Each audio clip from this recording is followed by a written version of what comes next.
I'm Alice, and I'm 26 years old. And let me tell you something.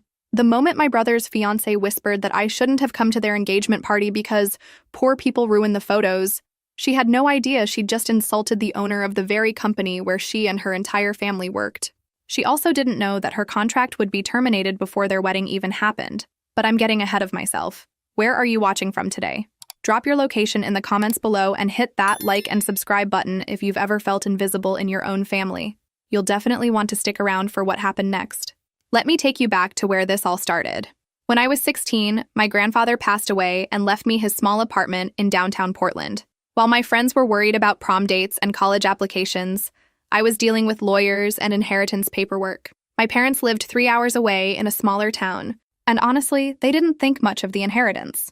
"It's just an old one-bedroom," my mom said over the phone. "Maybe you can sell it for college money." But when I saw that apartment, something clicked. It had good bones, high ceilings, original hardwood floors, and huge windows that let in tons of natural light. Sure, it needed work. A lot of work. The wallpaper was peeling, the bathroom fixtures were from the 1970s, and the kitchen looked like it hadn't been updated since my grandfather moved in 30 years earlier. Most teenagers would have sold it immediately, but I'm not most teenagers. I got myself 3 part-time jobs that summer: waiting tables at a diner, working retail at a clothing store, and cleaning offices on weekends. Every single dollar I earned went toward that apartment. I watched YouTube videos to learn how to strip wallpaper and sand floors. I haunted estate sales and thrift stores for vintage furniture and decor. My fingers were constantly stained with paint, and I had more cuts and bruises from DIY projects than a kid learning to skateboard. My friends thought I was crazy. "Alice, you're 17, my best friend Sarah said when I turned down yet another party invitation. "You're supposed to be having fun, not playing house." But this wasn't playing house. This was building something that was entirely mine. The transformation took 8 months. By the time I graduated high school, that little apartment looked like it belonged in a magazine. I'd created this gorgeous vintage aesthetic: mid-century furniture, warm lighting, plants everywhere, and artwork from local artists. The bathroom had subway tiles and a clawfoot tub I'd found at a salvage yard. The kitchen had open shelving and vintage appliances that actually worked. And then came the decision that would change everything. I was planning to live in the dorms during college, which meant the apartment would just sit empty. That's when I discovered Airbnb. "You want to rent out Grandpa's apartment?" my mom asked, sounding skeptical. "To strangers? It's a good investment," I explained, though I was really just hoping it would help pay for college expenses. That first listing went live on a Tuesday. By Friday, I was booked solid for the next 3 months. Turns out 20-something bloggers and Instagram influencers were absolutely obsessed with vintage aesthetics, and my apartment was exactly what they were looking for. The booking requests started pouring in faster than I could approve them. "Perfect backdrop for content creation," one review read. "Every corner is incredibly photogenic," said another. I hired Mrs. Henderson from down the hall to handle check-ins and basic cleaning between guests. She was a retired teacher who loved having something to do, and she took pride in making sure every guest felt welcome. The building's elderly superintendent, Mr. Garcia, helped with any maintenance issues in exchange for a small monthly fee. Within 6 months, I was making more money from that apartment than most people my age made working full-time jobs. But more importantly, I was learning about business, customer service, marketing, and hospitality. I read every book about real estate investing and hospitality management I could get my hands on. My family knew I was renting out the apartment, but they had no idea how successful it had become. When they asked how school was going, I'd mention the apartment was doing okay and quickly change the subject. Looking back, I think I was protecting this dream of mine. They'd already made it clear they thought I was wasting time on that old apartment, instead of focusing on my studies. College was great, don't get me wrong. I studied business administration with a focus on hospitality management. But the real education was happening every weekend when I'd drive back to Portland to check on the apartment, read guest feedback, and make improvements. By my junior year, I'd saved enough money to start thinking bigger. The apartment was consistently booked, getting 5-star reviews, and generating steady income. But I kept thinking about expansion, about taking everything I'd learned and applying it on a larger scale. That's when I started researching small hotels and inns for sale in the Pacific Northwest. Most were way out of my price range. But I wasn't looking for luxury properties. I was looking for potential, for properties with good bones that just needed someone willing to put in the work. I found it on a rainy Thursday afternoon in March, a small roadside inn about an hour outside of Portland. The listing had been up for 8 months with no buyers. 24 rooms, a restaurant space, and a pool area that hadn't been maintained in years. The photos looked terrible: outdated furniture, stained carpets, and that sad, neglected feeling that comes with properties nobody wants. But I saw something else: location on a scenic highway that got decent traffic, room layouts that made sense, and a price tag that was actually within reach if I used the apartment as collateral. "Alice, honey," my dad said when I called them about possibly taking out a loan, "maybe you should focus on finishing school first. Business ownership is really complicated." They meant well, I think. They just couldn't see what I was seeing. They saw risk. I saw opportunity. I bought the Cascade Inn 6 months before my college graduation. 24 rooms of pure potential wrapped in 1980s decor and neglect. The day I got the keys, I stood in the lobby looking at wood paneling, harvest gold carpeting, and furniture that probably hadn't been replaced since the Carter administration. Most people would have seen a money pit. I saw a blank canvas. My first decision was to shut down for complete renovation instead of trying to operate while fixing things. It was financially risky, but I knew I couldn't compete with chain hotels by offering the same generic experience with slightly older furniture. I had a vision. Instead of trying to appeal to everyone, I'd create something unique. Each room would have its own theme and personality. The restaurant would feature local ingredients and rotating seasonal menus. The pool area would become an outdoor event space for small weddings and corporate retreats. I moved into the manager's apartment on site and spent every day from sunrise to sunset working alongside contractors, painters, and craftspeople. I learned to tile bathrooms, refinish hardwood floors, and negotiate with suppliers. My hands were permanently stained, and I lived in paint-splattered clothes for months. The themed rooms were my favorite project. Room 12 became Pacific Coast, with driftwood furniture and ocean-inspired colors. Room 8 was Mountain Lodge, with exposed beams and a stone accent wall. Room 15 was Urban Loft, with industrial elements and modern art from local artists.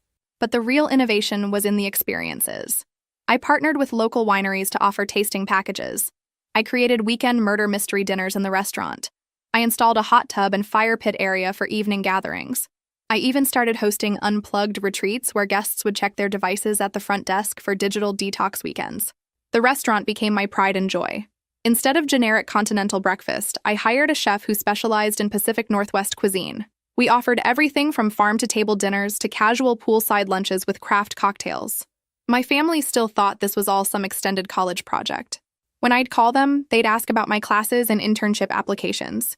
I'd deflect by asking about my brother Tom's engineering program or updating them about my grades, which remained excellent despite my divided attention. "Are you sure you're not taking on too much with that hotel project?" my mom asked during one of our weekly calls. "You need to focus on finding a real job after graduation." A real job. If she only knew that I was already employing 8 people and had bookings stretching into the following year.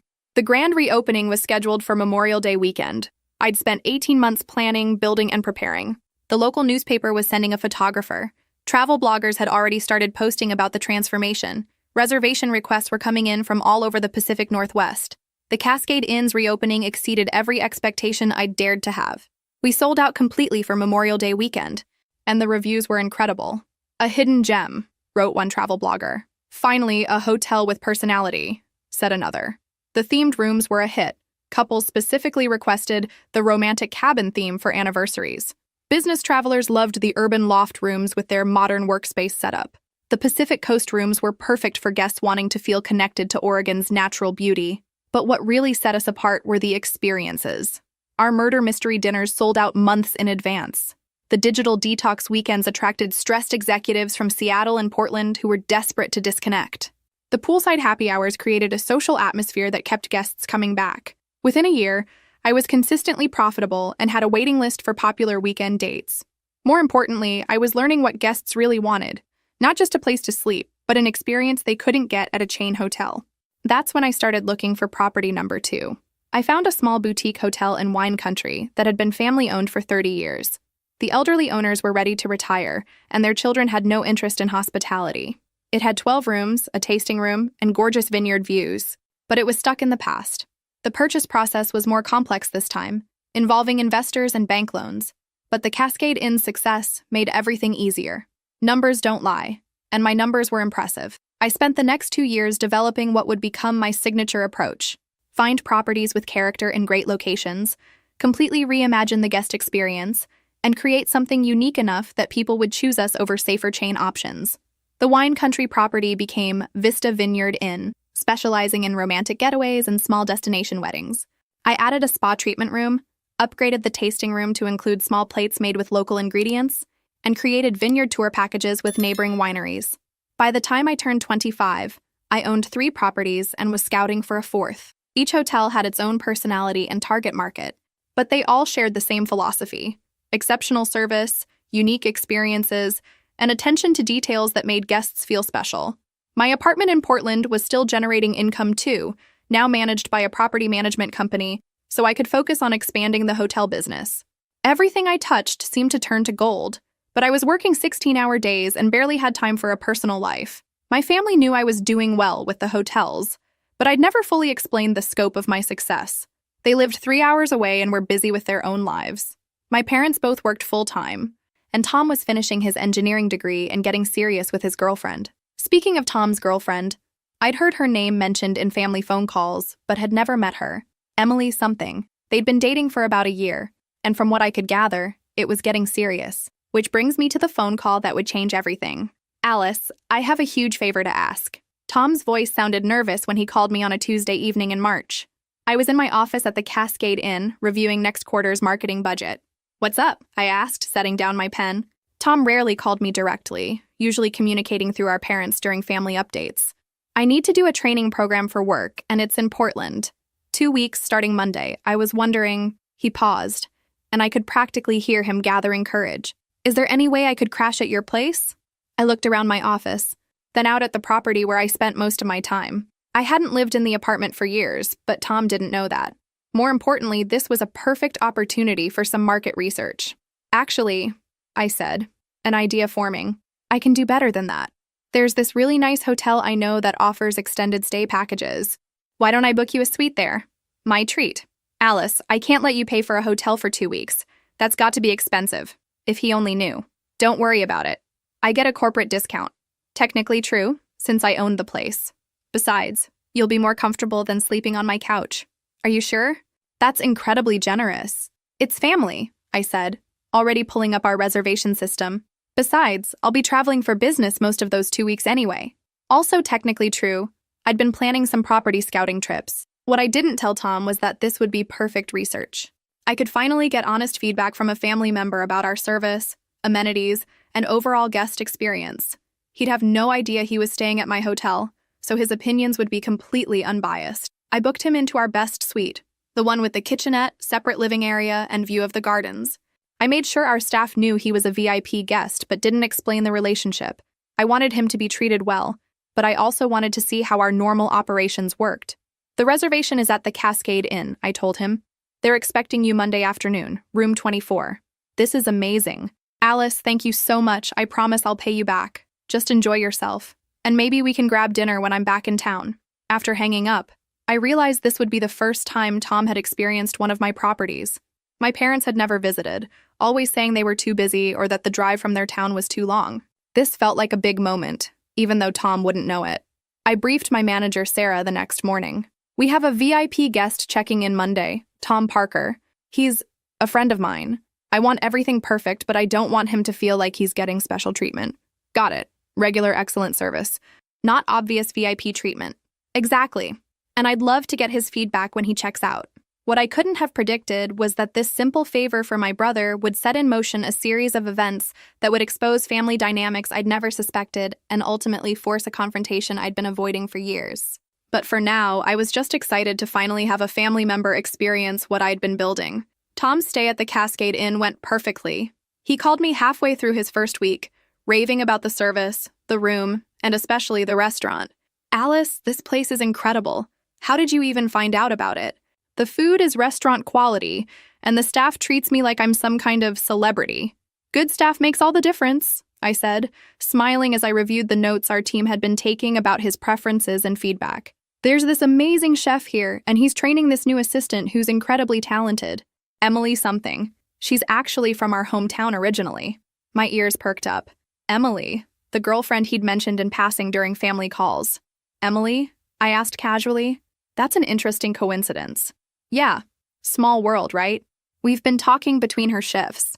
She's really passionate about cooking, and she's got this great laugh. His voice trailed off in that way that told me he was smitten. By the end of his 2-week stay, it was clear that Tom had fallen hard for Emily. Their connection was obvious to everyone on staff, and Tom was already making plans to extend his visit and potentially move to Portland. "Alice, I think I might stay in Portland permanently," he said during our dinner on his last night. We were eating at the Cascade Inn's restaurant, though he still had no idea I owned it. "There are engineering opportunities here and," he grinned sheepishly, "Emily and I have really connected." I watched them interact during dinner service. Emily was clearly talented in the kitchen, and when she came out to meet Tom's sister, she was charming and funny. I liked her immediately, though something in her eyes when she looked at Tom's clothes and mentioned my nice purse made me file away a mental note. "She seems great," I told Tom honestly. "Just take things slow. Long-distance relationships are complicated." 6 months later, Tom called with news I saw coming from a mile away. "Alice, I proposed. Emily said yes."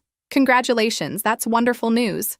We're thinking about having the wedding next spring, maybe somewhere in Portland since that's where we met. Emily's fallen in love with the city." "Have you thought about venues?" I asked, my heart starting to race as I realized where this might be headed. "Actually, we were hoping to have it at the Cascade Inn. The place means so much to us since that's where we met. Do you think your friend who got you that corporate discount could help us with pricing?" I took a deep breath. This was it. The perfect opportunity to finally reveal to my family what I'd been building all these years. A celebration where everyone would be together, where I could show them what I'd accomplished, and where I could get their honest opinions about my business. "Let me make some calls," I said. "I think I can work something out." What I was really thinking was that I would cover the entire cost of their wedding as my gift to them. The venue, the catering, everything. It would be my way of celebrating Tom's happiness while finally revealing the truth about my success.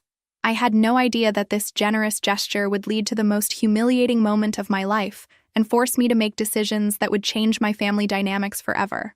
But that's a story for the next part.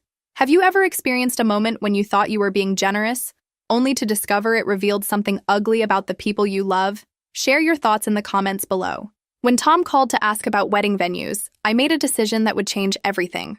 I was going to pay for their entire wedding at the Cascade Inn as my gift to them. But more importantly, this would be my moment to finally reveal to my family what I'd been building all these years.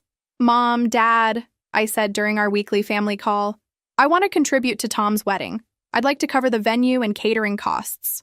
The silence on the other end of the line was deafening. "Alice, honey," my mom finally said, "that's very generous, but wedding venues are expensive. Are you sure you can afford that?" If only she knew I owned the venue. "I've been saving, and this is important to me. Tom is my brother, and I want his day to be perfect." "The venue they want is pretty upscale," my dad added. "We're talking about significant money here." "I understand. Let me handle the arrangements with the venue." I was practically vibrating with excitement about the surprise I was planning. "Just don't tell Tom it's coming from me yet. I want it to be a surprise." What I was really planning was to reveal everything during the reception. I'd stand up, thank everyone for coming, and casually mention that as the owner of the Cascade Inn, I was thrilled to host my brother's wedding at my property. I could already picture their faces. The shock, the pride, the realization that their daughter and sister had built something incredible. I spent weeks planning every detail. The ceremony would be in our garden area, with the mountain views as a backdrop. The reception would be in our main dining room, which could accommodate their 60 guests perfectly. I arranged for our best chef to create a custom menu featuring local ingredients and Emily's favorite dishes. I even flew in special orchids for the centerpieces and hired a string quartet for the ceremony. This wasn't just going to be a wedding. It was going to be a showcase of everything the Cascade Inn could offer. "Alice has been so generous," I overheard my mom telling Tom during one of their planning calls. But we decided not to burden her with too many details. You know how she gets overwhelmed with that hotel job of hers? Hotel job. If they only knew. The weeks leading up to the wedding were a blur of activity. I was coordinating vendors, finalizing menus, and ensuring every detail was perfect while also managing my other properties. I was so busy that I barely had time to shop for a dress, finally grabbing something simple from a department store the week before. Looking back, I should have realized that my family's casual dismissal of my hotel job was a warning sign about how they viewed my career. I should have noticed that they never asked details about my work or seemed curious about how I could afford such generous gestures, but I was too excited about the surprise to pay attention to those red flags. The day before the wedding, I flew back from a business trip to Seattle where I'd been looking at a potential 5th property. My flight was delayed, and I didn't get to the hotel until late that night. I did a final walkthrough with my staff, ensuring everything was perfect for Tom and Emily's big day. "Boss," Sarah said as we checked the bridal suite one last time, "are you sure your family doesn't know you own this place?" "Not yet. I said, adjusting the fresh flowers on the dresser. Tomorrow is going to be quite a revelation. What do you think will happen next when Alice finally reveals the truth to her family? The morning of the wedding dawned perfect and clear.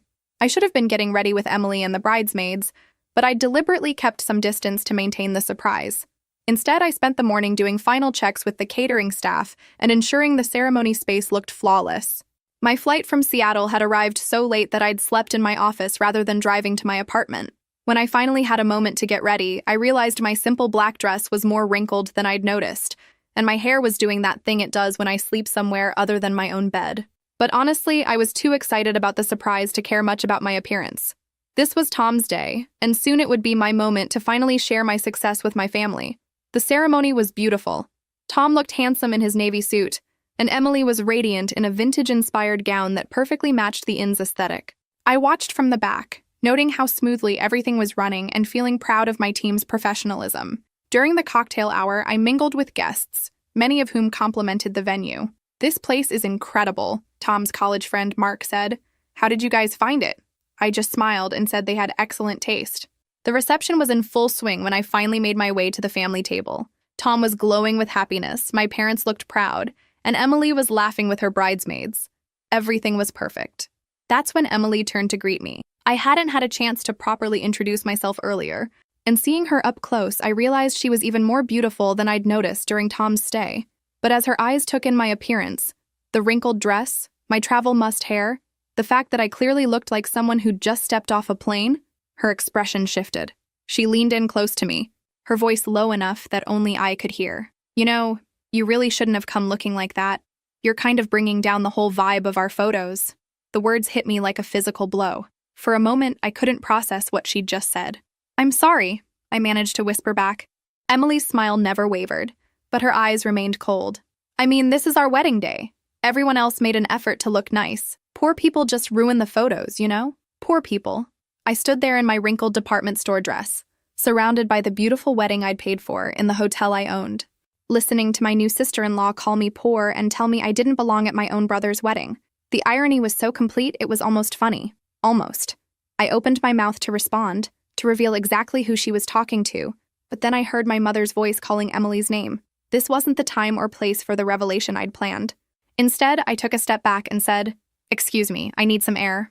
I turned and walked toward the exit, my cheeks burning with humiliation and my carefully planned surprise completely derailed. I made it as far as the lobby before I felt a gentle hand on my arm. I turned to see a woman in her 50s with kind eyes and a concerned expression. "Excuse me, dear, are you all right?"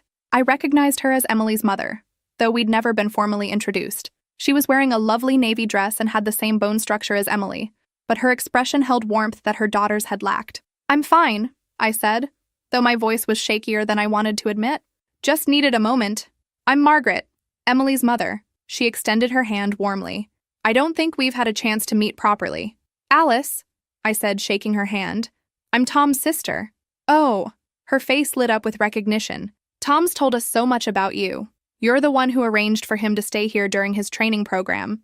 Aren't you?" I nodded, not trusting my voice to say more. "And you're the one who's been so generous about the wedding costs." She squeezed my hand gently. Emily mentioned that Tom's sister had helped with the venue. Before I could respond, Emily appeared beside us, her wedding dress rustling as she approached. "Mom, there you are. The photographer wants to do the family photos now." Margaret kept hold of my hand. "Emily, dear, I was just meeting Alice properly, Tom's sister."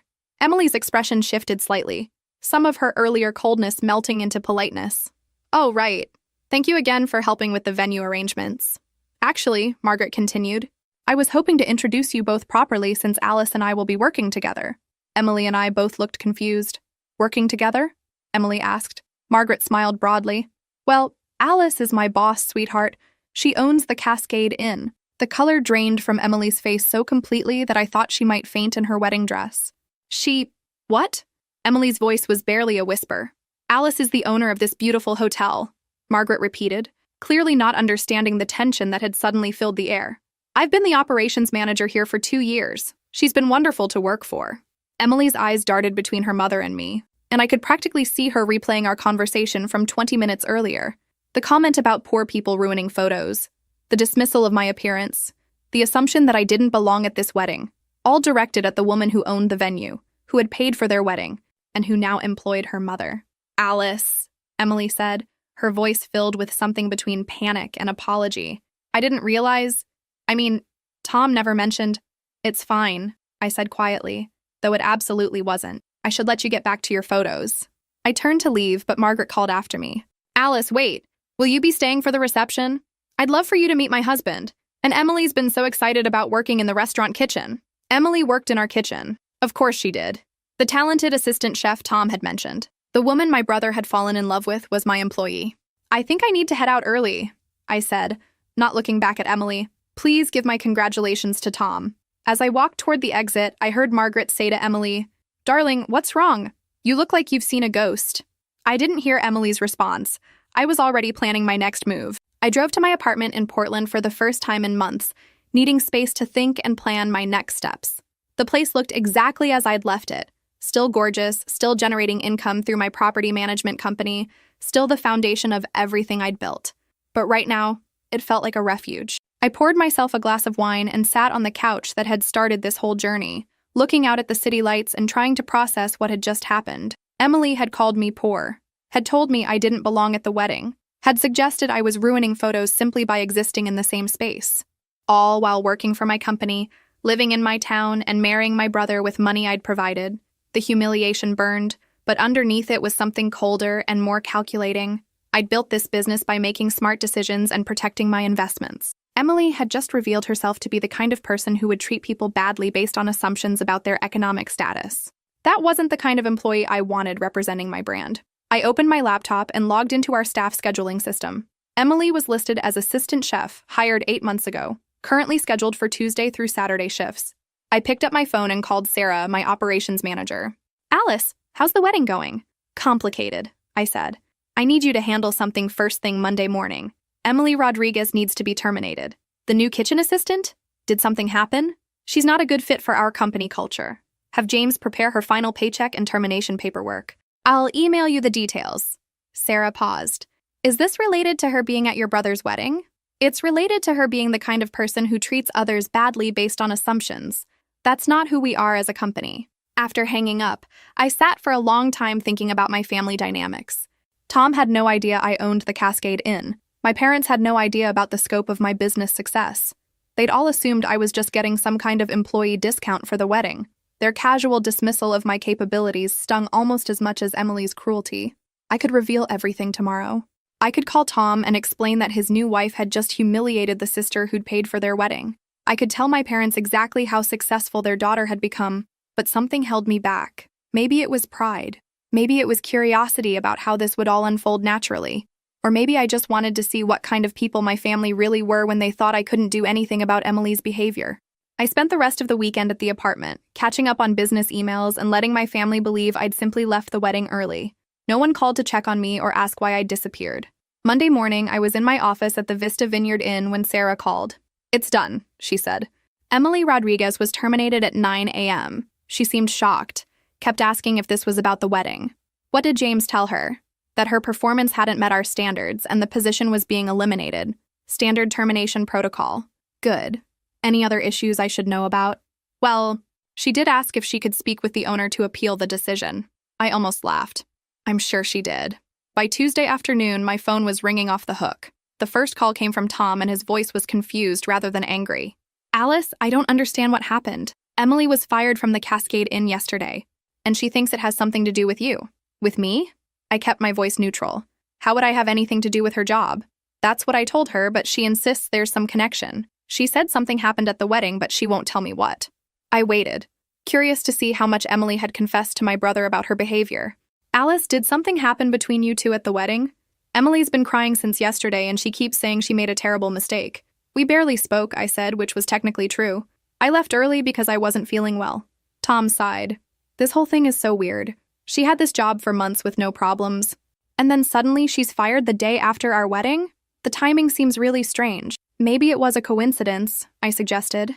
Companies make staffing decisions all the time. But Emily said the manager mentioned that her performance hadn't met standards. Alice, I've eaten at that restaurant. Emily is incredibly talented. Something doesn't add up. My brother wasn't stupid. He could sense there was more to the story. Did you ask her what she thinks she did wrong? I asked. Another pause. She won't tell me. She just keeps crying and saying she ruined everything. Wednesday brought a call from my mother. Alice, honey, we need to talk. Tom is very upset about Emily's job situation, and there are some things we're trying to understand. What kind of things? Well, Emily told Tom that you own the hotel where the wedding was held. Is that true? Here it was. The moment of revelation I'd been planning for months. Except it was happening because my new sister-in-law had been forced to confess, rather than because I'd chosen to share my success. Yes, I said simply. You own the Cascade Inn. I own several hotels, actually. The silence stretched so long I thought the call had dropped. Mom? Alice, why didn't you tell us? How long have you owned hotels? About 5 years. I started with one and expanded from there. But when we talked about helping with the wedding costs, you never mentioned that you owned the venue. I wanted it to be a surprise. I was planning to announce it during the reception. What happened to that plan? I took a deep breath. Emily happened. Thursday evening, my entire family showed up at the Cascade Inn for what my mother had called an emergency family meeting. I was waiting for them in our private dining room, having arranged for our chef to prepare a tasting menu that showcased our best dishes. If my family was finally going to learn about my business, they were going to experience it properly. Tom and Emily arrived first, both looking stressed and uncomfortable. Emily's eyes were red-rimmed, and she couldn't seem to look directly at me. My parents came in behind them, taking in the elegant private dining room with obvious surprise. Alice, my father said, this is incredible. You really own all of this? This and 4 other properties in Oregon and Washington, I confirmed, gesturing for everyone to sit down. 5 hotels? My mother's voice was faint. How did we not know this? Because you never asked, I said simply. You knew I was working in hospitality, but you assumed it was just a job. Tom leaned forward, his hands clasped tightly on the table. Alice, Emily thinks you had her fired because of something that happened at the wedding? Is that true? I looked at Emily, who was staring at her hands. Why don't you tell them what happened, Emily? She raised her eyes to mine, and I saw a mixture of shame and fear there. I made a comment, she said quietly. I didn't know who Alice was, and I said something inappropriate. What kind of comment? My father asked. Emily's voice dropped to almost a whisper. I told her she shouldn't have come to the wedding because poor people ruin photos. The silence that followed was deafening. You said what? Tom's voice was sharp with disbelief. I didn't know she was your sister, Emily said, tears starting to fall. I thought she was just some random guest who hadn't dressed appropriately. Even if she wasn't my sister, Tom said, his voice rising. What gave you the right to say something like that to anyone? Before Emily could answer, there was a soft knock on the door. James, our head chef, entered carrying a beautifully plated appetizer course. Excuse me, he said, setting down the plates. I wanted to personally present the first course and welcome your family to our restaurant. James, I said, these are my parents, my brother Tom, and his wife Emily. Emily used to work in our kitchen. James nodded politely at my family, then turned to Emily with professional courtesy. Ah, yes, Emily. I hope you're finding success in your new position. Tom looked confused. New position? James glanced at me, then back to Emily. Well, we had to make some staffing adjustments based on performance evaluations. Emily's skills were, let's say they were better suited for a different environment. My mother frowned.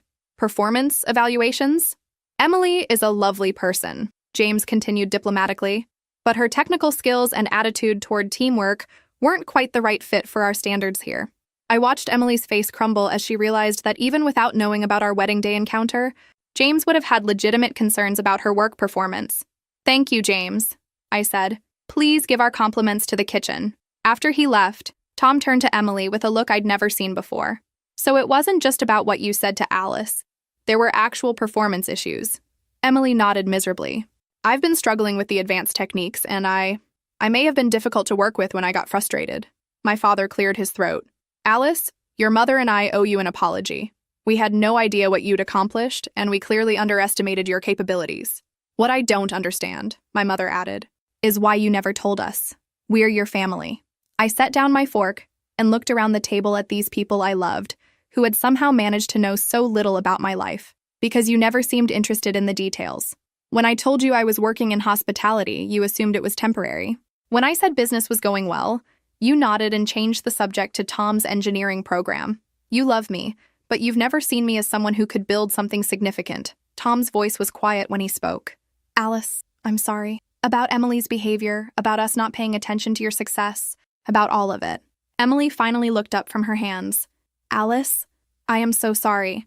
What I said was horrible, and you had every right to fire me. I judged you completely wrongly, and I ruined what should have been a celebration of your generosity. I studied her face, looking for sincerity beneath the tears and embarrassment. Emily, I said finally, what you said revealed something about your character that I couldn't ignore. Not because it hurt my feelings, but because it showed me you're the kind of person who treats others badly, based on assumptions about their worth. She nodded, accepting the judgment. However, I continued, James is right that there were performance issues independent of our encounter. So while the timing wasn't coincidental, the decision was based on multiple factors. My brother reached for Emily's hand. We both have some growing up to do, apparently. As the evening continued and our family began to really talk for the first time in years, I realized that Emily's cruel comment had actually given me an unexpected gift. It had forced a confrontation that revealed not just her character, but the dynamics that had allowed my family to remain so disconnected from my actual life. And while the humiliation still stung, watching Emily grapple with the consequences of her assumptions felt like exactly the kind of lesson the universe specializes in delivering. Sometimes the best revenge isn't what you plan. It's simply letting people face the natural consequences of their choices. If this story resonated with you, make sure to like and subscribe for more stories about finding strength when family dynamics get complicated. Remember, success isn't always about proving yourself to others. Sometimes it's about proving something to yourself.